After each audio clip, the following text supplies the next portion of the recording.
yang ada kepastian hukumnya, dan juga yang berkeadilan, ya, terutama buat masyarakat berpenghasilan rendah.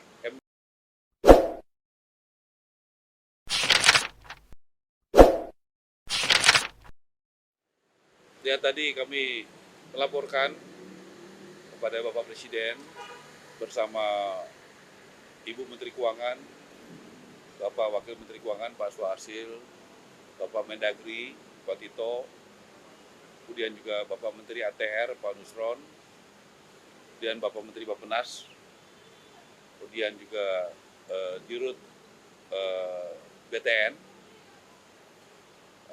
kemudian Bapak Seskap. Jadi kami melaporkan sampai saat ini ada sekitar 40.000 rumah yang sudah kita bangun per 20 Oktober. Ya. Dan itu juga akan terus bertambah.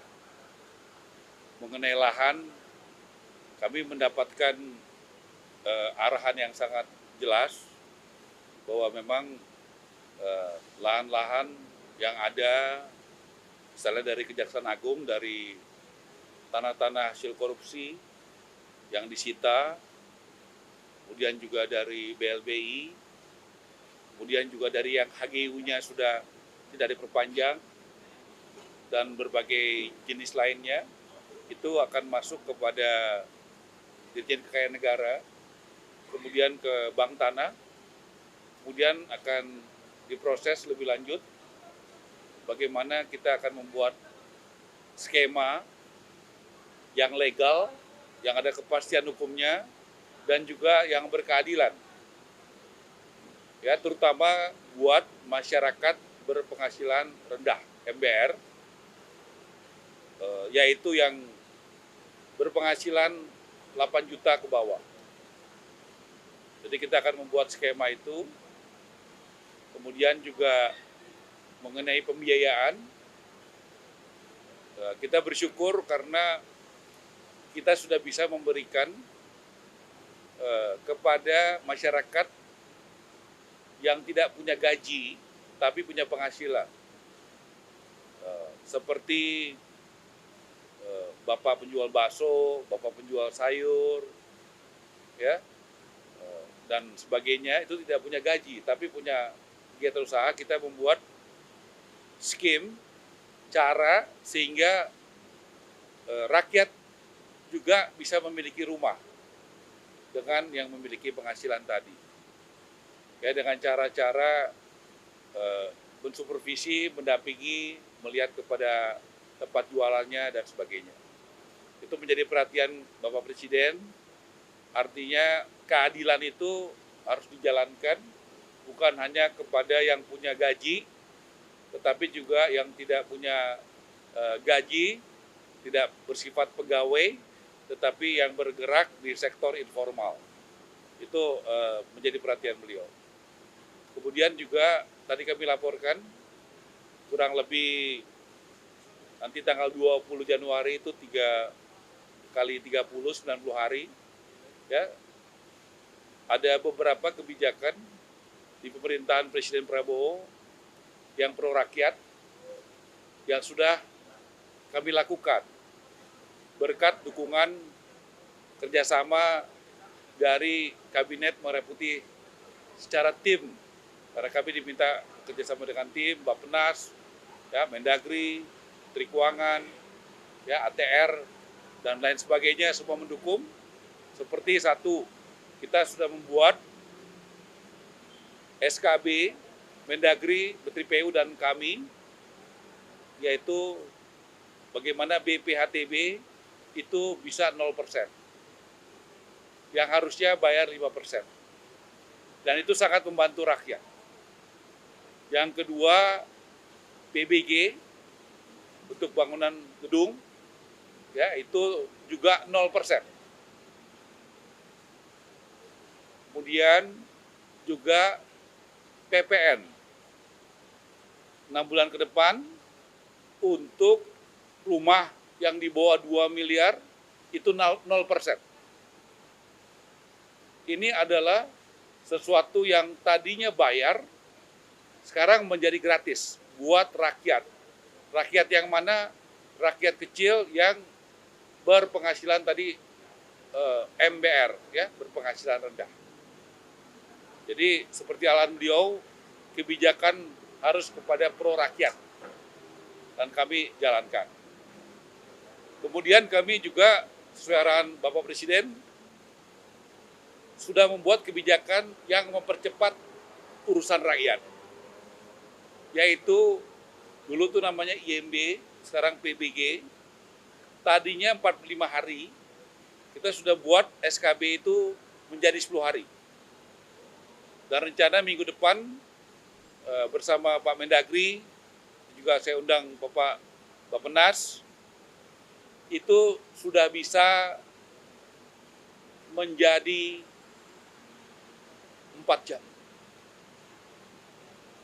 Ya, tapi ini baru terjadi di satu kota, Kota Tangerang, dan berharap nanti yang lain mengikuti. Karena prinsip beliau, Bapak Presiden, rakyat harus diberikan pelayanan yang cepat. Ya, kalau ada yang bisa dibuat murah, ada yang bisa dibuat gratis. Jadi itu 3 kebijakan yang gratis dan 1 kebijakan yang tadinya lama 45 hari menjadi 10 jam secara umum, tapi khusus di Kota Tangerang itu bisa 4 jam. Ya, secara umum 10 hari, dari 45 hari jadi 10 hari, tetapi ada 1 kota yang luar biasa yang bisa 4 jam. Nah, mudah-mudahan ini bisa hal yang positif bisa diikuti oleh kota dan kabupaten yang lain. Supaya bupati-bupati, wali kota berlomba-lomba membuat kebijakan sistem SDM supaya rakyat makin mudah, makin murah, makin cepat untuk mengurus perumahannya. Dan kami juga tadi berbicara dengan Bapak Menteri Bappenas, bagaimana mengembangkan jalur-jalur transportasi, utamanya kereta api, supaya bisa dibangun rumah-rumah buat rakyat. Supaya transportasinya itu menjadi mudah, cepat, dan murah. Jadi kita akan mencoba memaksimalkan daerah-daerah yang sudah ada, yang belum ada jalur kereta apinya ya Pak ya, atau yang dulu ada tapi sekarang belum ada, dan juga daerah-daerah baru. Supaya nanti isu transportasi ini, konektivitas bisa dieksekusi dengan pendekatan yang efisien ya. Nanti selaras bagaimana jalur listrik, jalur gas, jalur kereta api, semuanya bisa sinergi sebagai satu tim. Saya rasa itu yang, dan juga dalam beberapa hari, karena kepercayaan dari investor luar negeri sangat tinggi, bagaimana kita tahu Presiden Prabowo berbicara dengan pemimpin-pemimpin dunia, ya, di RRC, ya, di Timur Tengah, di Amerika, ya, di Rusia dan berbagai negara besar, ya, kita harus siap. Bagaimana nanti begitu ada investasi di bidang perumahan, timnya ada Ibu Menteri Keuangan, Bapak Menteri Bappenas, Bapak Menteri ATR, kemudian nanti dari Menteri BUMN, kemudian dari Menteri Hukum, kemudian juga nanti dari perbankan, kemudian juga dari BPKP, supaya semuanya berjalan dengan legal. Kita mesti menyiapkan tim yang kuat, sehingga nanti begitu investor datang, dia sudah bisa, ini legalnya begini, lokasinya di sini, dan sebagainya. Posisinya seperti apa, hak kewajibannya seperti apa. Dengan tentu prinsip saling menghormati, dan kita mengutamakan kepentingan nasional kita, dan juga bagaimana punya dampak kepada pertumbuhan ekonomi yang berkualitas di Indonesia. Jadi kami juga arahan beliau untuk menyiapkan tim yang solid untuk itu. Silakan Pak, tambahkan sedikit. Kami dari Kementerian Perencanaan Pembangunan Nasional dan Badan Perencanaan Pembangunan Nasional, kewajiban kami membantu, mendukung kementerian dan lembaga untuk memastikan bahwa semua perencanaan itu sejalan dengan Nastacita, 17 program prioritas dan 8 program hasil terbaik cepat. Dan rapat sejak sore tadi memastikan bahwa itu berjalan seperti yang sudah disampaikan oleh Pak Menteri Perumahan, Bapak Marwara Sirait. Dan saya senang sekali, kami senang sekali karena Pak Marwara ini bukan hanya kreatif, tapi juga inovatif. Banyak hal-hal yang terobosan yang pada masa lalu belum dijalankan, sekarang akan dijalankan dengan sinergi dengan berbagai kementerian dan lembaga yang bisa melaksanakan program perumahan seperti yang dijanjikan dan seperti yang sudah diprogramkan sejak awal. Demikian dari kami. Sekali lagi terima kasih atas perhatian semuanya.